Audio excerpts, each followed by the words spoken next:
De uns tempos para cá, muito tem se falado sobre as vantagens e mordomias dos funcionários públicos. Inclusive, uma grande parcela de culpa do famoso rombo da Previdência recai sobre eles. Será que é verdade?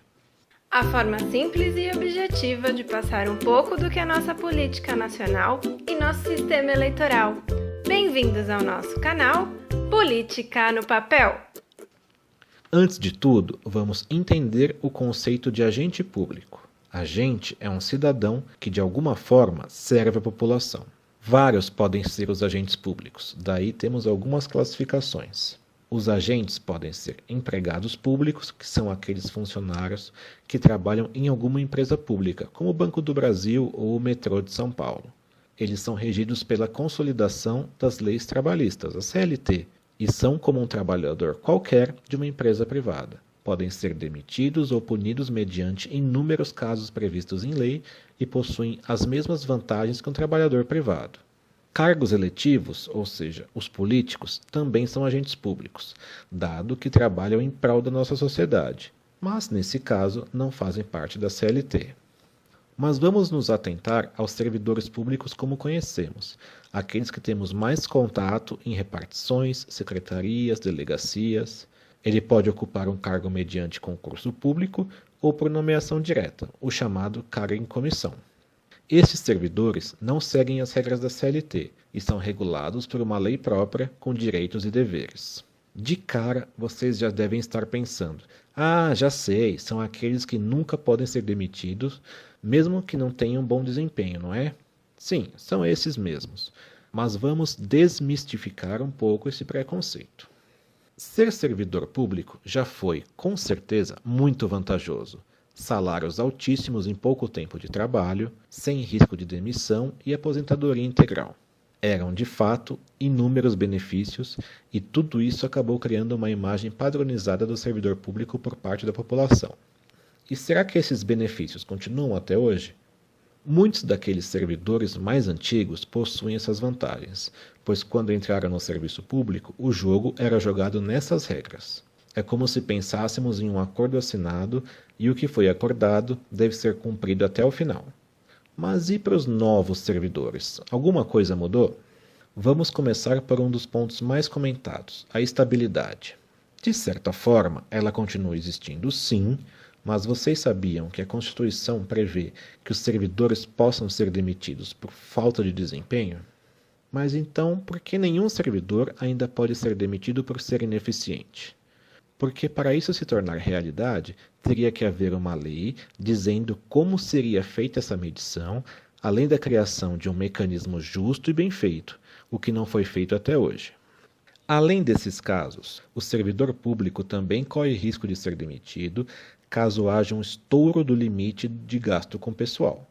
É algo um pouco mais complexo e baseado nos cálculos da Lei de Responsabilidade Fiscal, a famosa LRF. Mas, para resumir, significa que se o órgão estiver gastando muito com salários, a ponto de comprometer suas receitas acima de porcentagens especificadas na lei, parte de seus servidores estáveis devem ser demitidos. É claro que pensar que alguém que não tenha seu desempenho medido e não possa ser demitido por isso causa certa revolta por parte da população. Mas será que a estabilidade é 100% ruim para a sociedade?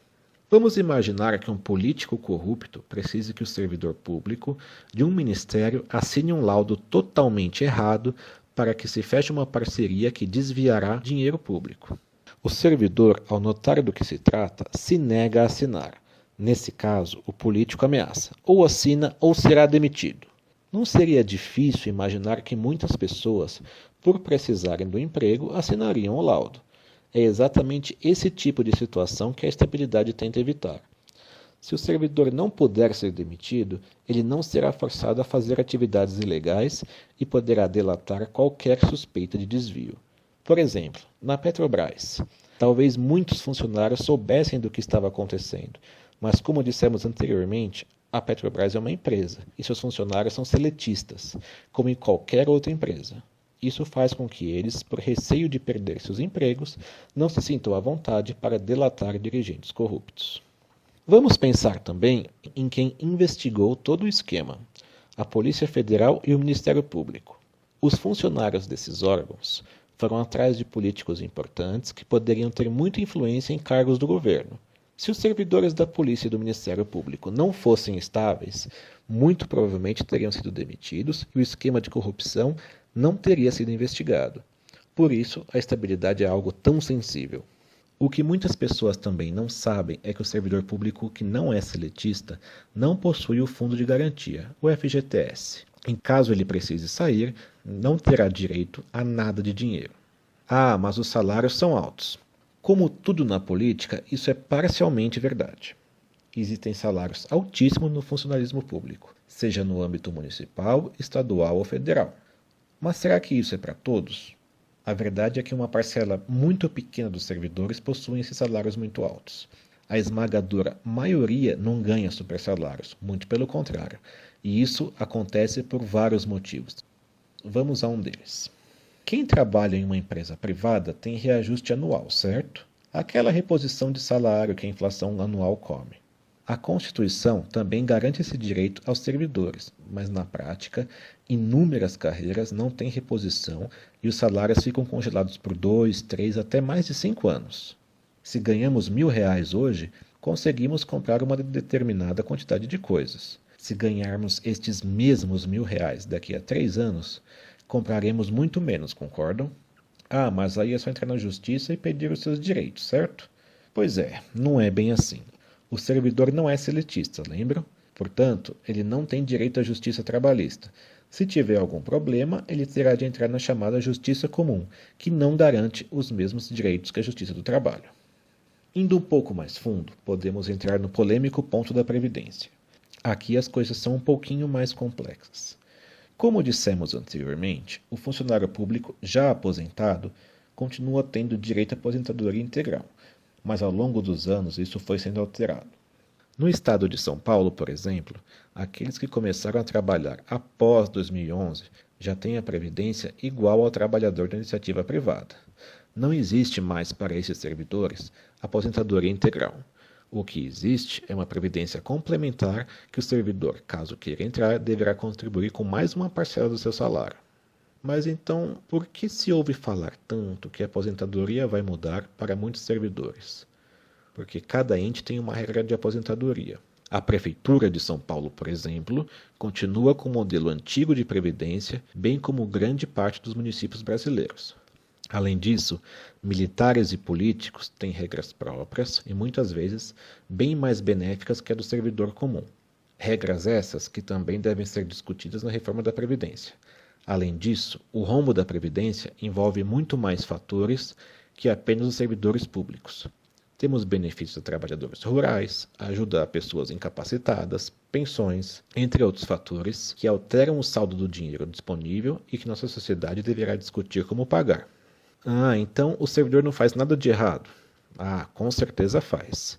Quantas vezes temos de ir a uma repartição e somos atendidos com descaso, grosseria ou muitas vezes sequer somos atendidos? Falta iniciativa e há uma lentidão no atendimento. Tudo isso reflexo de um modelo que talvez tenha que ser repensado e reavaliado. É um assunto polêmico. Alterar as regras é difícil, mas certamente devemos pensar em como exigir alterações de leis, de forma que os tenhamos servidores públicos dispostos a ajudar a população e que sejam reconhecidos pelos órgãos. E da mesma forma que possamos punir com rigor aqueles que não desempenham sua função adequadamente. Ganha a população, ganha o Estado, ganha o servidor. E vocês, o que pensam sobre esse assunto polêmico? Acha que o servidorismo tem jeito? Conta pra gente. Obrigado e até a próxima.